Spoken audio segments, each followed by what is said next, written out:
Hello friends, welcome back to my আইবুড়ো ভাত special series part 9।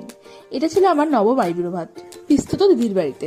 রক্তের সম্পর্কের বাইরেও এমন কিছু সম্পর্ক হয় যেটা হয় আত্মার সম্পর্ক। এটা ঠিক তেমনই। আসলে সবকিছুর ঊর্ধ্বেই হচ্ছে ভালোবাসা।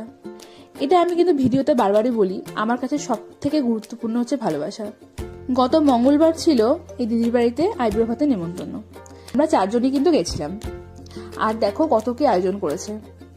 সত্যি এরা এত ভালোবাসে। ভালো থেকো, সুখে থেকো, সবাইকে ভালোবেসো, ভালোবাসার মূল্য রেখো। এটাই হচ্ছে। আর এই হচ্ছে পিসি স্ট্রোক হয়েছিল, তারপরে সে এখনো ঠিক পুরোপুরি সুস্থ হয়নি। তবুও দেখো আমাকে পায়েস খাইয়ে দিয়েছে বসে। আমি যতক্ষণ খেয়েছি ততক্ষণ পাশে বসেছিল। কতটা ভালোবাসা নিয়ে এত সুন্দর করে আয়োজন করেছে সেটাই হচ্ছে সব থেকে বড় কথা। ছিল 5 রকমের ভাজা, আর ছিল টক ডাল। যেহেতু বাবা টক ডাল খেতে পছন্দ করে তাই টক ডাল করা হয়েছিল। তো ডাল দিয়ে ভাতটা খাওয়ার পর ছিল পনির, আর পনিরটাও কিন্তু খেতে দারুণ হয়েছিল। আমি কিন্তু পনির খেতে খুব ভালোবাসি। যারা আমার ভিডিও রেগুলার দেখো তারা এতদিনে বুঝেই গেছো সেটা, আমার আইবুড়ো ভাত দেখতে দেখতে। আর তারপরে ছিল আমার সব থেকে ফেভারিট, এটা হচ্ছে ইলিশ মাছ।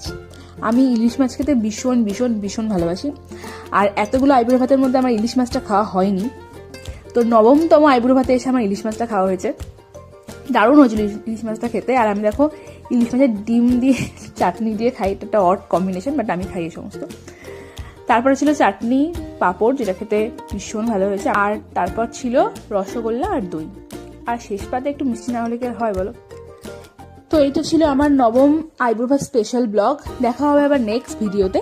ততক্ষণের জন্য টাটা।